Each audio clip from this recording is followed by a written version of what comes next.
आगामी लोकसभा चुनाव के लिए प्रचार तेज। प्रधानमंत्री केरल के पलक्कड़ में करेंगे रोड शो। तमिलनाडु के सलेम में जनसभा करने का भी है कार्यक्रम।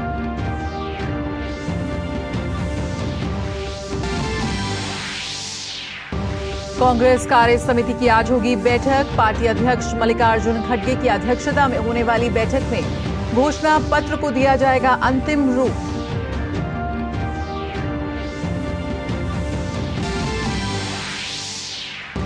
बिहार में लोकसभा की सभी 40 सीटों पर एनडीए में सीट शेयरिंग का फॉर्मूला तय। भाजपा 17 और जेडीयू 16 सीट पर लड़ेगी चुनाव। चिराग पासवान के एलजेपी को 5, जबकि जीतन राम मांझी और उपेंद्र कुशवाहा की पार्टी को मिली एक सीट। सीएए नियमों को लागू करने पर रोक लगाने की मांग वाली याचिकाओं पर सुप्रीम कोर्ट में सुनवाई आज। 11 मार्च को केंद्र ने देश भर में सीएए किया था लागू।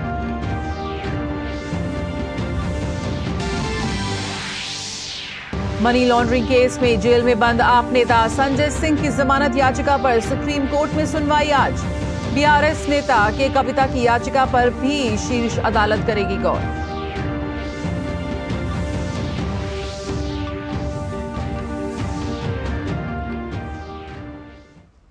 नमस्कार, मैं हूं जया सिन्हा और खबरों की शुरुआत करते हैं इस वक्त की अहम खबर के साथ। सबसे पहले अगर हम बात करें 24 की चुनौती की, तो लोकसभा चुनाव के लिए राजनीतिक सरगर्मियां तेज हैं। सभी दल चुनावी अभियान में जुटे हुए हैं। इसकी कड़ी में भाजपा के वरिष्ठ नेता और प्रधानमंत्री नरेंद्र मोदी आज केरल के पलक्कड़ में रोड शो करेंगे।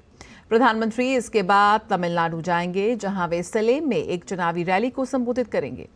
इससे पहले कल प्रधानमंत्री ने तेलंगाना और कर्नाटक में चुनावी जनसभा को संबोधित किया था। वहीं तमिलनाडु के कोयम्बटूर में रोड शो भी किया था।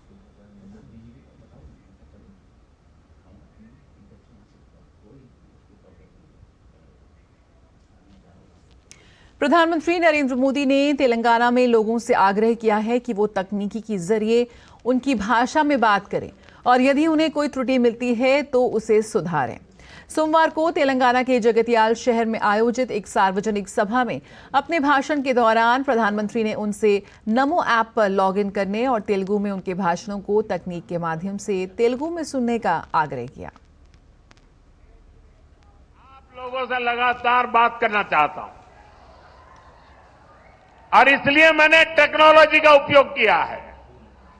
मैं चाहता हूं आप ही नहीं, पूरा तेलंगाना अपने मोबाइल फोन पर मोदी को तेलुगु में सुने। ज्यादा से ज्यादा लोगों तक मुझे अपनी बात पहुंचानी है, उनकी भाषा में पहुंचाने का मैं प्रयास करूंगा। लेकिन उसके लिए तेलंगाना के हर मोबाइल फोन पर मोदी होना चाहिए, मोदी इन तेलुगु होना चाहिए। और मैं आपको गारंटी देने आया हूं, मैं विकसित तेलंगाना की गारंटी देता हूं दोस्तों। लोकसभा चुनाव की तारीखों की घोषणा के साथ दक्षिण भारत में चुनावी सरगर्मी तेज हो गई है।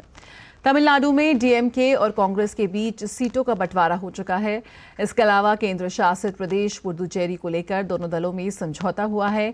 तमिलनाडु में पहले चरण में चुनाव है।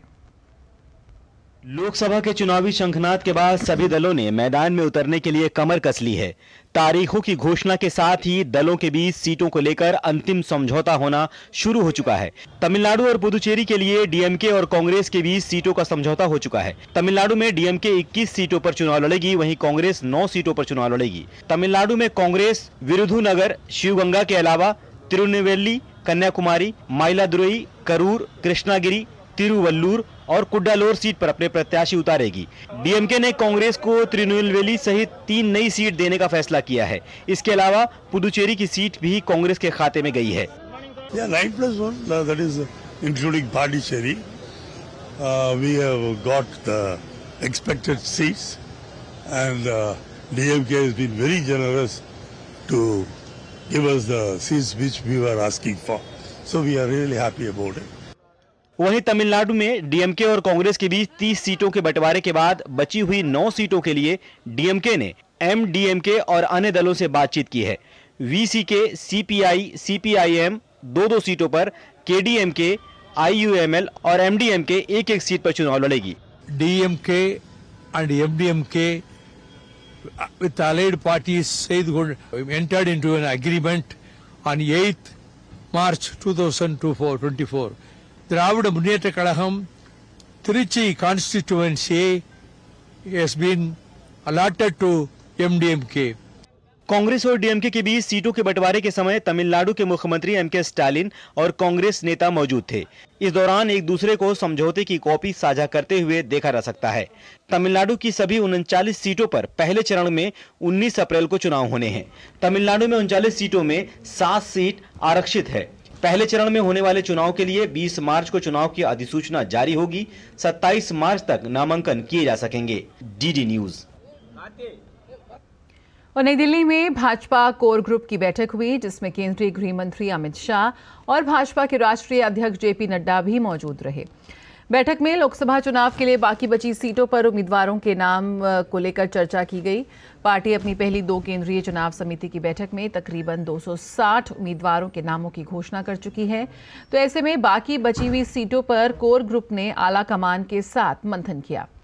उम्मीद जताई जा रही है कि अगली सीईसी की मीटिंग में बीजेपी अपने लगभग सभी नामों को तय कर लेगी।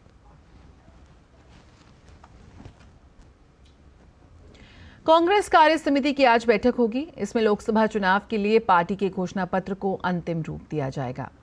कार्य समिति की बैठक के बाद पार्टी अध्यक्ष मल्लिकार्जुन खड़गे की अध्यक्षता में कांग्रेस की केंद्रीय चुनाव समिति की भी बैठक होगी, जिसमें 19 अप्रैल से शुरू होने वाले 7 चरण के लोकसभा चुनाव के लिए पार्टी के शेष उम्मीदवारों के नामों को अंतिम रूप दिया जाएगा। कांग्रेस ने अब तक 2 अलग-अलग सूचियों में कुल 82 उम्मीदवारों की घोषणा की है।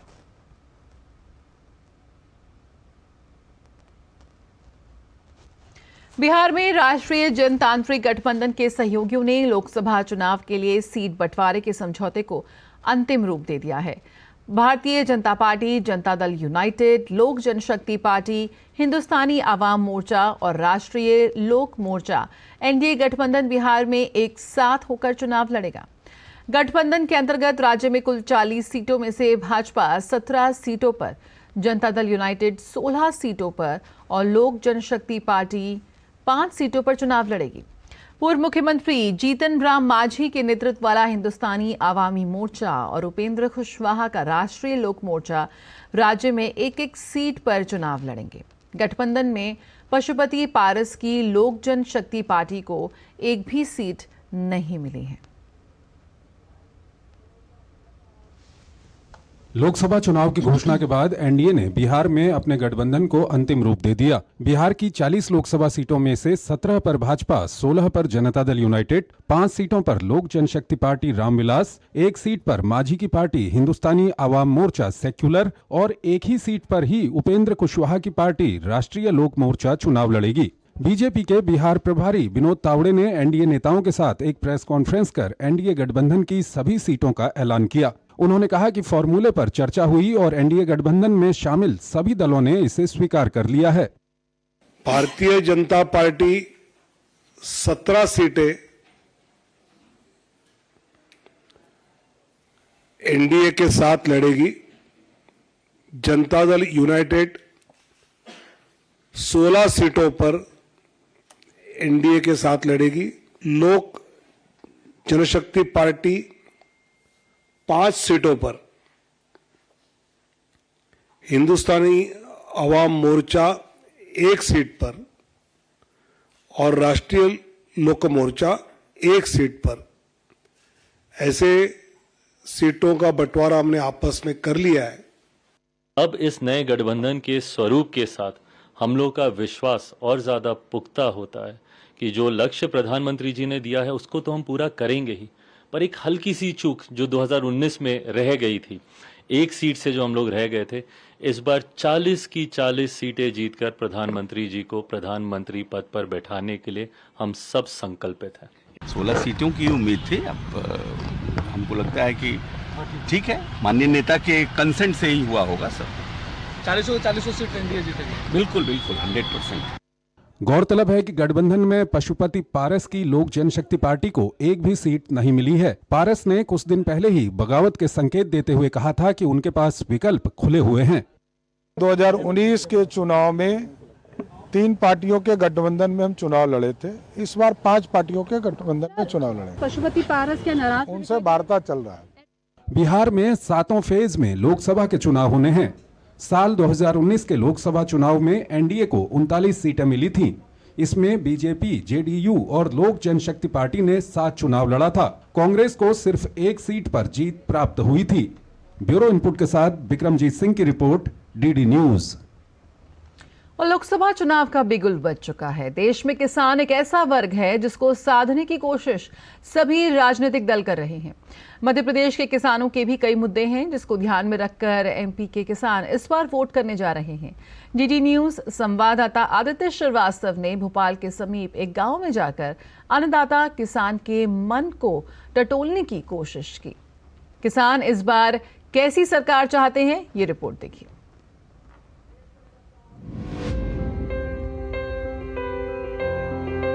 भारत कृषि प्रधान देश है और इस देश में आज़ादी के बाद से जो भी सरकारें रही हैं, किसानों के लिए कुछ ना कुछ करने का प्रयास सभी सरकारों ने किया है। लेकिन किसान अब आने वाले चुनाव में कैसी सरकार चाहते हैं और जब इस बार वोट डालने जाएंगे तो किन बातों का ख्याल किसान रखने जा रहे हैं। भोपाल में इस वक्त हम भोपाल के पास भौरी अगर बात करें तो वहाँ पर इस वक्त हम मौजूद हैं, एक गांव है और यहाँ के कुछ किसान हमारे साथ मौजूद हैं और जानने की कोशिश करते हैं उनसे कि इस बार का जो आम चुनाव इस देश में हो रहा है, इस चुनाव में किसान क्या सोचते हैं। ये बताइए कि अब चुनाव बहुत सामने करीब ही हैं और किसान भी वोट डालेगा, क्या वो बातें रहेंगी जो किसान ध्यान में रखेगा?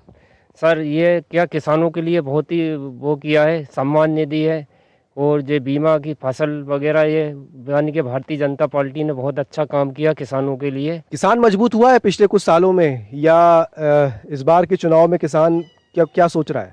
जब से मोदी जी आए तब से किसान मजबूत ही है और मजबूत ही रहेगा जब तक वो रहेंगे।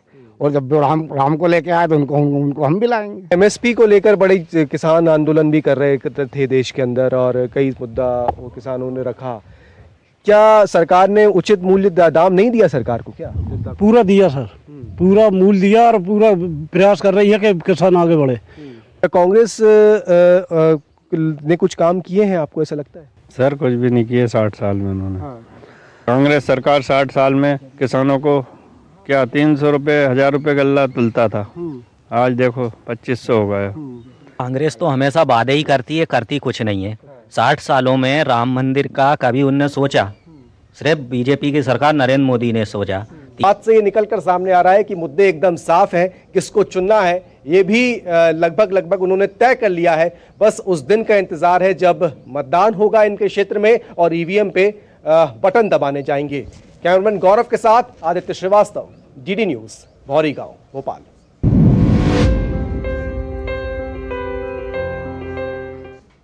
निर्वाचन आयोग ने 6 राज्यों गुजरात, उत्तर प्रदेश, बिहार, झारखंड, हिमाचल प्रदेश और उत्तराखंड में गृह सचिव को हटाने के आदेश जारी किए हैं।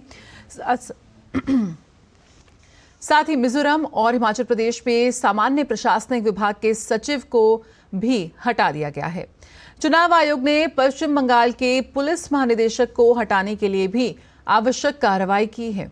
विवेक सहाय पश्चिम बंगाल के नए डीजीपी होंगे। और खबरों में आगे बढ़ें तो खबर संजय सिंह से जुड़ी हुई है। मनी लॉन्ड्रिंग केस में जेल में बंद आम आदमी पार्टी नेता संजय सिंह की जमानत याचिका पर आज सुप्रीम कोर्ट सुनवाई करेगा। संजय सिंह ने दिल्ली हाईकोर्ट के आदेश की चुनौती दी थी और हाईकोर्ट ने दिल्ली शराब नीति और मनी लॉन्ड्रिंग मामले में संजय सिंह को जमानत देने से इनकार कर दिया था। इससे पहले सुप्रीम कोर्ट ने 26 फरवरी को जांच एजेंसी को नोटिस जारी कर याचिका पर जवाब देने के लिए कहा था।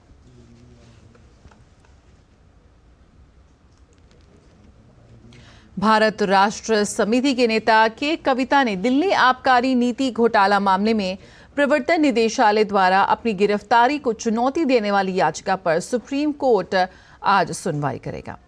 दिल्ली की एक अदालत ने 16 मार्च को कविता को 1 सप्ताह के लिए ईडी की हिरासत में भेज दिया था क्योंकि केंद्रीय एजेंसी ने उन्हें गिरफ्तार किया था।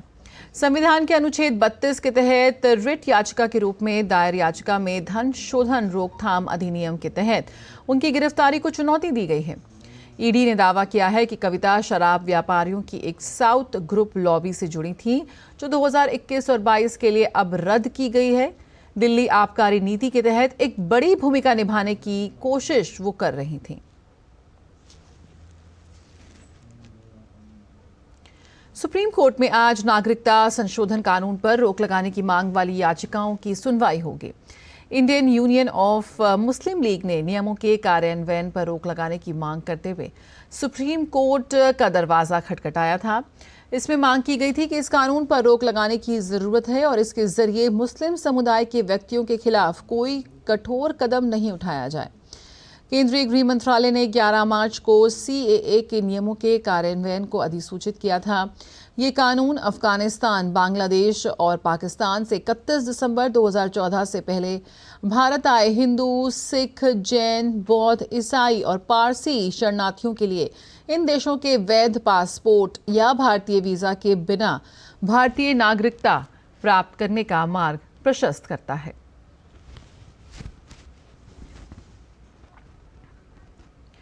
CAA को लेकर शरणार्थी शिविरों में रह रहे हिंदुओं के घर सुकून और खुशी का माहौल है, और हो भी क्यों ना। हजारों बेघर हिंदू सिख शरणार्थियों को भारत देश का नागरिक कहलाने का कानूनी हक जो मिलने जा रहा है। लेकिन दिल्ली के मुख्यमंत्री अरविंद केजरीवाल के CAA पर बयान के बाद ये लोग बेहद आहत हैं। देखिए खास रिपोर्ट। टीले पर बसे पाकिस्तानी हिंदू शरणार्थियों की होली 11 मार्च से ही शुरू हो गई है, जिसकी बड़ी वजह नागरिकता संशोधन अधिनियम कानून का लागू होना है। अपने नागरिकता का रास्ता साफ होने के बाद जहां 150 परिवार खुश हैं, वहीं दूसरी तरफ दिल्ली के मुख्यमंत्री अरविंद केजरीवाल ने कहा कि घुसपैठिए जो हमारे देश में आते थे, अब उनका डर खत्म हो जाएगा। यह देश के लिए बहुत ही खतरनाक है, जिसको लेकर शरणार्थी हिंदू नाराज नजर आ रहे हैं। उनका कहना है कि वो पीड़ित हैं, उनको चोर डाकू ना कहा जाए। झुग्गी लगा के आपके पता नहीं वो कौन लोग हैं, क्या हैं, सारी कानून व्यवस्था चरमरा जाएगी।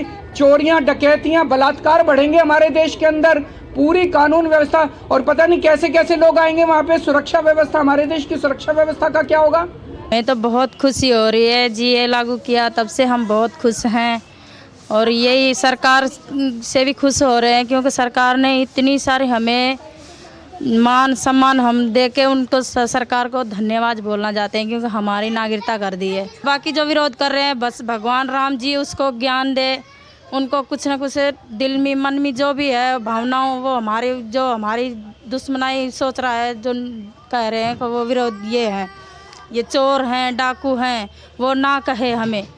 CAA होने से कई दिनों की आस थी, वो पूरी हुई है।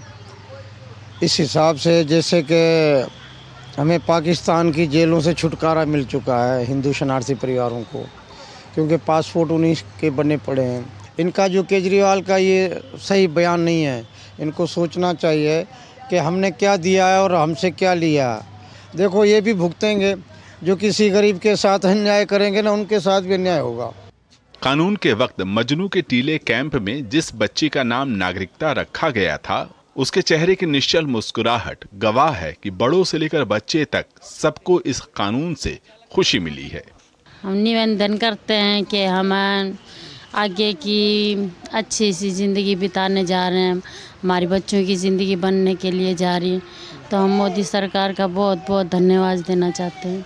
हम किसी की नौकरी क्या करेंगे लेके, हम मंजूरी करने वाले, हम मेहनती खुद ही, हम आदमी। हम नागरिकता संशोधन अधिनियम लागू होने के बाद से जहां पाकिस्तान से आए हिंदू शरणार्थियों में खुशी है, तो दूसरी तरफ इनके माथे पर चिंता की लकीरें भी देखी जा सकती हैं, जिसकी बड़ी वजह विपक्ष की बयानबाजी है।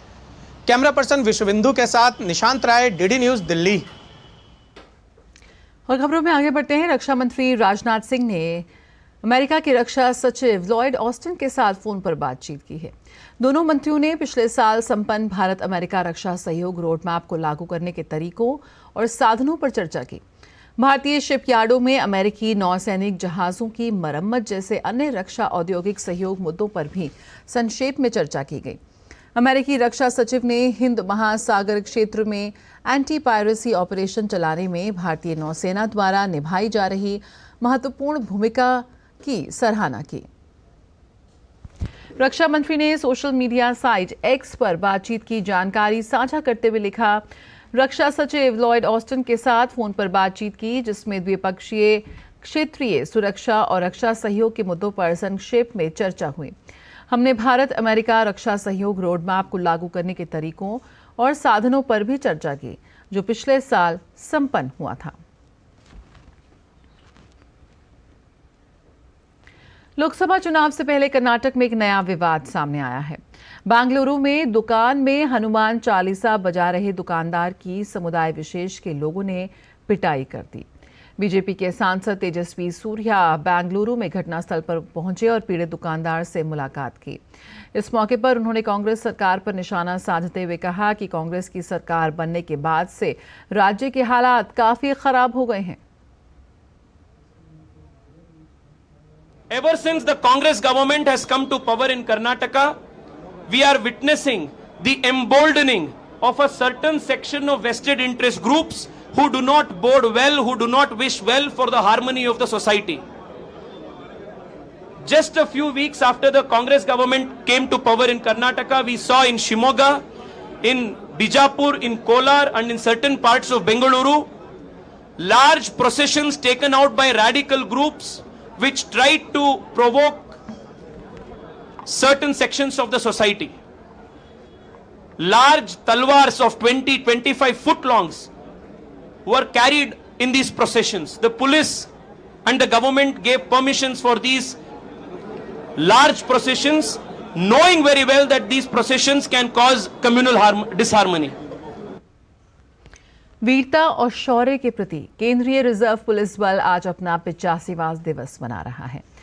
सन 1950 में आज ही के दिन सरदार पटेल ने सीआरपीएफ को प्रेसिडेंट कलर प्रदान किया था। सीआरपीएफ देश का इकलौता ऐसा अर्धसैनिक बल है जिसकी स्थापना आजादी से पहले हो गई थी। देश की आंतरिक सुरक्षा के साथ सीआरपीएफ ने सीमा पर सेना के साथ कंधे से कंधा मिलाकर कई अहम युद्धों में अपना योगदान दिया है। चाहे बात पाकिस्तानी घुसपैठियों की हो या फिर चीन के हमलों को नाकाम करने की हो, हर बार सीआरपीएफ ने अपनी वीरता और शौर्य से दुश्मनों को हार का स्वाद चखाया है। आंखों के कैंसर कोराइडल मेलानोमा की सर्जरी अब एम्स में गामा नाइफ थेरेपी के जरिए हो रही है।